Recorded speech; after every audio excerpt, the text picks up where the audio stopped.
Hello students, it's me Nindu sir, and today I am going to take the some important questions जो paper में हमेशा आते रहते हैं। ये एक इम्पॉर्टेंट क्वेश्चन सामने स्क्रीन पे डिस्प्ले हो रहा है। ये कहता है कि find the dimensions of A cross B.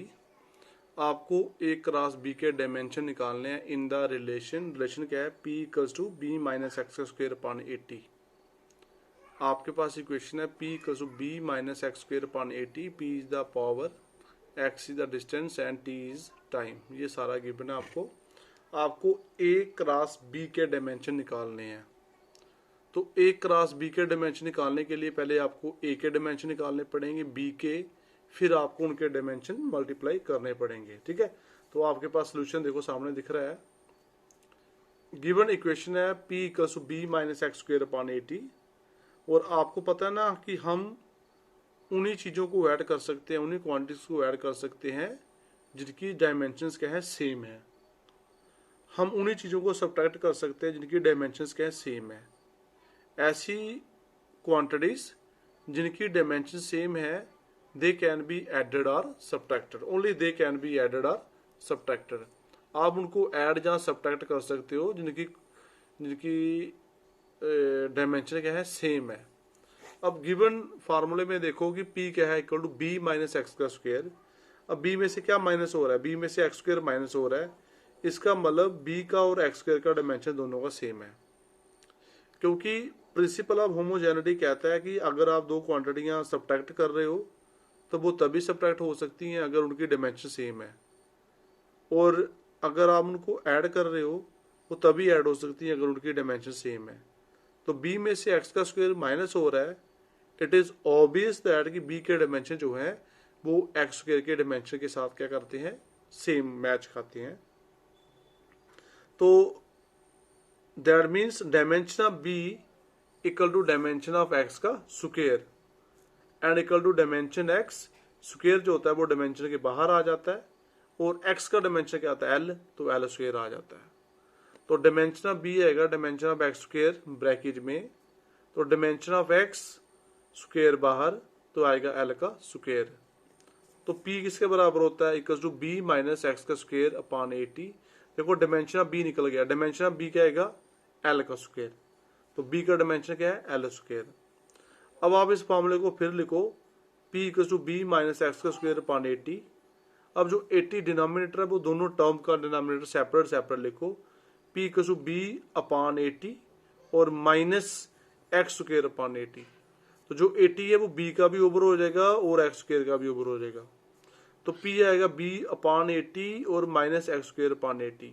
जो 80 है आपने दोनों को अलग अलग डिवाइड कर दिया, b के नीचे 80 आएगा, फिर एक्स स्क्वायर के नीचे भी 80 आएगा।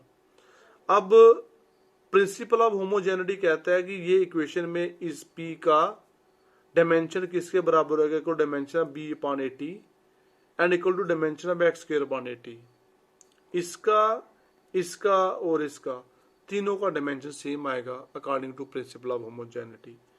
प्रिंसिपल ऑफ होमोजेनिटी कहता है कि किसी इक्वेशन के अंदर जितनी भी टर्म्स होती हैं सबकी डायमेंशन क्या होती है, सेम होती है। तो according to principle of homogeneity जो पहली टर्म है p, उसका dimension equal to second term that is b upon 80 and equal to dimension of third term that is x square upon 80। तो p का डायमेंशन किसके बराबर हो जाएगा, b upon 80 के डायमेंशन के बराबर, और वो किसके बराबर हो जाएगा, x square upon 80 के डायमेंशन के बराबर। अब मैं क्या करता हूँ, मैं पहले दो को ले लेता हूँ, कंसीडर करता हूँ फर्स्ट टू को।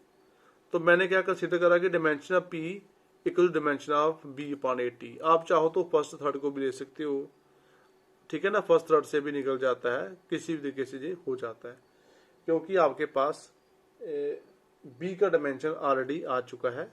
तो आपको a का डायमेंशन चाहिए, आप फर्स्ट थर्ड ले लो, वहां से भी निकल जाता है। मैंने फर्स्ट और सेकंड लिया है, तो डायमेंशन ऑफ p किसके बराबर आएगा, dimension of b upon dimension b upon 80 का डायमेंशन। तो डायमेंशन ऑफ p देखो b अपॉन 80 दोनों डिवाइड हो रहे हैं, तो इनके डायमेंशन भी डिवाइड हो जाएंगे। ये बनेगा dimension of b divided by dimension of 80, ठीक है, दोनों डिवाइड हो जाएंगे। तो डायमेंशन ऑफ p किसके बराबर आएगा, dimension of b upon dimension को 80 के दोनों मल्टीप्लाई हो रहे हैं, इनके डायमेंशन भी मल्टीप्लाई हो जाएंगे। ये आएगा dimension of A multiply dimension of T. तो डिमेंशन ऑफ बी और डिमेंशन ऑफ टी क्या बनेगा, dimension of A into dimension of T. तो आपको ए का डिमेंशन चाहिए ना, ए इधर ले जो पी नीचे आ जाएगा।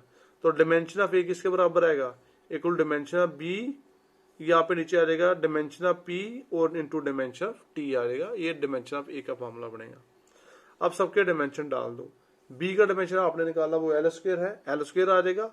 और पी पावर, पावर का डिमेंशन होता है m1 L2 t माइनस 3, ये पावर का डिमेंशन है m1 L2 t minus 3 into T, इस टी का आएगा t1।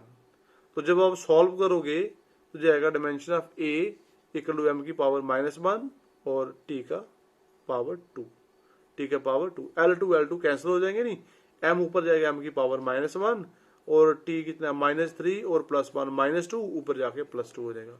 तो a का डिमेंशन क्या आएगा m की पावर -1 और t की पावर +2, ये a का डिमेंशन आ गया।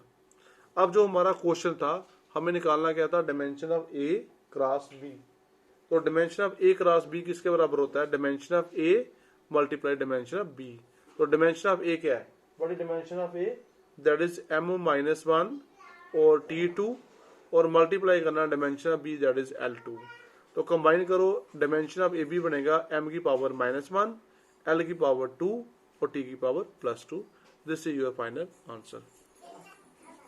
अगर पेपर में आपको पूछा जाता है कि डिमेंशन a अपॉन b की निकालो, तो तब आपने dimension a divide bye dimension b कर देना था, लेकिन यहाँ पे मल्टीप्लाई वाला पूछा गया है इसलिए यहाँ पे मल्टीप्लाई ही करना है।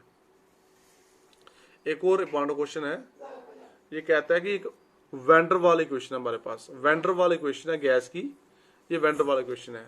वेंडर वाल इक्वेशन होती है P plus A upon V का square equal to V minus B equal to RT। तो P क्या होता है, प्रेशर, ये V विक्ट्री का होता है वॉल्यूम, और R क्या होता है गैस कांस्टेंट, T होता है टेम्परेचर। ये आपके पास वेंडर वाल इक्वेशन है।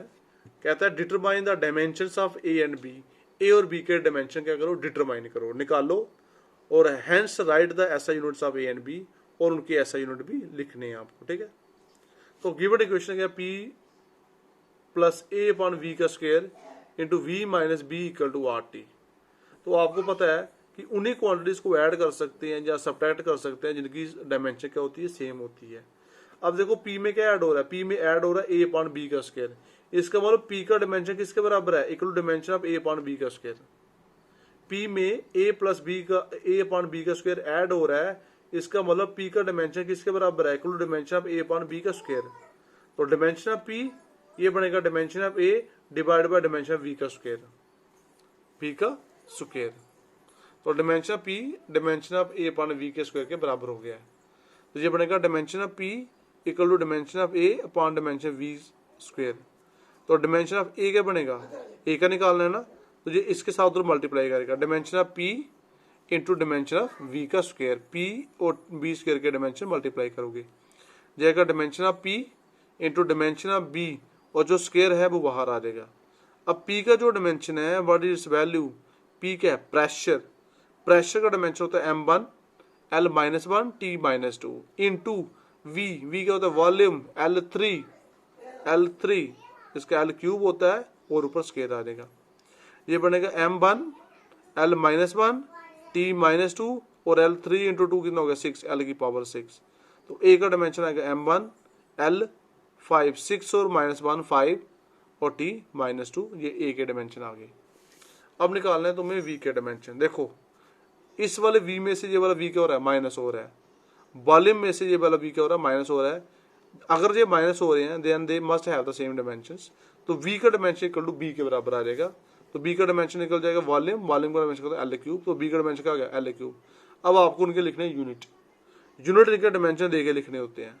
जैसे A का यूनिट लिखना है तो A के डायमेंशन पे आप ध्यान दो, A की डायमेंशन है क्या, m की पावर 1, m किस में नापा जाता है kg में, तो मैंने पहले लिख दिया kg की पावर 1 लिखनी है, 1 पावर लिखी नहीं जाती इसलिए मैंने लिखी नहीं। फिर क्या है L क्या होता है लेंथ, लेंथ किस में आपने मीटर में, तो m लिखा और m की पावर क्या लिख दी 5 लिख दी। फिर आ गया t क्या हो गया टाइम, टाइम मतलब सेकंड लिखा है s और उसकी पावर क्या आएगी -2 आ जाएगी। अब B का लिखना है, B में एक ही है खाली L का क्या हो गया मीटर और मीटर का क्यूब आ गया, जिनके डायमेंशन भी आ गए, ठीक है। तो ये आपके दोनों इंपॉर्टेंट क्वेश्चन जो थे पेपर में आए हुए हैं, मैंने आपको डिस्कस कर दिए हैं, मैंने आपको करवा दिए हैं। इसी के साथ आपका फिजिकल वर्ल्ड और मेजरमेंट जो यूनिट है वो पूरी खत्म हो गई है। अब हमने कल स्टार्ट करनी है आपकी first unit, and that is mathematical tools. Okay.